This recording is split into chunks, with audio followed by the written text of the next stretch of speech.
തൃശൂർ കുന്നംകുളത്ത് യൂത്ത് കോൺഗ്രസ് നേതാവിനെ ക്രൂരമായി മർദ്ദിച്ച 4 പോലീസുകാരെ അന്വേഷണ വിധേയമായി സസ്പെൻഡ് ചെയ്തു. കോടതിയിൽ ക്രിമിനൽ നടപടി നേരിടുന്നതിനാലാണ് സസ്പെൻഷൻ എന്നാണ് ഔദ്യോഗിക വിശദീകരണം. മർദ്ദിച്ച ഉദ്യോഗസ്ഥരെ പിരിച്ചുവിടാമെന്ന് DGPക്ക് നിയമോപദേശം ലഭിച്ചു. അതിന്റെ അടിസ്ഥാനത്തിലാണ് കടുത്ത നടപടിയിലേക്ക് കേരള പോലീസ് കടന്നിരിക്കുന്നത്. സുജിത് VSനെ പോലീസ് സ്റ്റേഷനിൽ മർദ്ദിച്ച സംഭവത്തിൽ കോടതി 4 പോലീസുകാരെയും പ്രതി ചേർത്ത് കേസെടുത്ത് വിചാരണ നടക്കുന്നതിനാൽ സുഗമമായ കോടതി നടപടിക്ക് പോലീസുകാരെ സസ്പെൻഡ് ചെയ്യണമെന്ന് Thrissur range DIG R Harishankar report നൽകിയിരുന്നു. ഈ റിപ്പോർട്ടിന്റെ അടിസ്ഥാനത്തിലാണ് ഉത്തരമേഖല IG കുന്നംകുളം SI ആയിരുന്ന ന്യൂഹ്മാൻ, പോലീസുകാരായ സജീവൻ, സന്ദീപ്, ശശിധരൻ എന്നിവരെ സസ്പെൻഡ് ചെയ്തത്. തുടർ നടപടി പരിഗണിക്കുന്നതായും ഉത്തരവിൽ സൂചനയുണ്ട്. എന്നാൽ ഉദ്യോഗസ്ഥരെ പിരിച്ചുവിടണമെന്ന് സുജിത്ത് ആവശ്യപ്പെട്ടു. ഒട്ടും ഞങ്ങൾ സംതൃപ്തനല്ല. കാരണം സസ്പെൻഷൻ അല്ല നമ്മുടെ ആവശ്യം. അവരെ ഈ 4 പേര് കൂടാതെ ഡ്രൈവറായിരുന്ന ഷുഹൈർ എന്ന് പറയുന്നൊരു ഉദ്യോഗസ്ഥനുണ്ട്. ഈ 5 പേരെയും സർക്കാർ ഉദ്യോഗസ്ഥരിൽ നിന്ന് ഡിസ്മിസ് ചെയ്യണം. പിന്നെ അവർക്കെതിരെ തക്കതായ നടപടി എടുത്തുകൊണ്ട് കേസിനെ വിധേയനാക്കണം.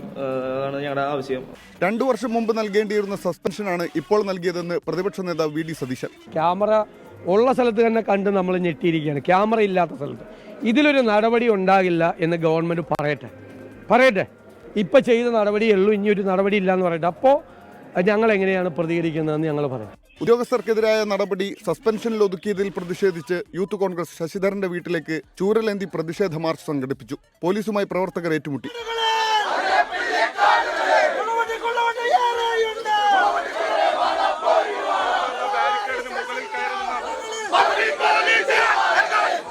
നീ തിരിച്ചു വരുന്ന എന്നാണോ നീ തിരിച്ചു വരുന്നേ? അന്ന് യൂത്ത് കോൺഗ്രസിന്റെ ചൂട് എന്താണെന്ന്, യൂത്ത് കോൺഗ്രസിന്റെ സമരം എന്താണെന്ന് ശശീന്ദ്ര നിങ്ങൾ അറിയാം. ആവശ്യമെങ്കിൽ ഉദ്യോഗസ്ഥരെ പിരിച്ചുവിടാമെന്നാണ് DGPക്ക് ലഭിച്ച നിയമോപദേശം. ഇതിന്റെ അടിസ്ഥാനത്തിൽ തുടർ നടപടി ഉണ്ടായേക്കും. 24 തൃശൂർ.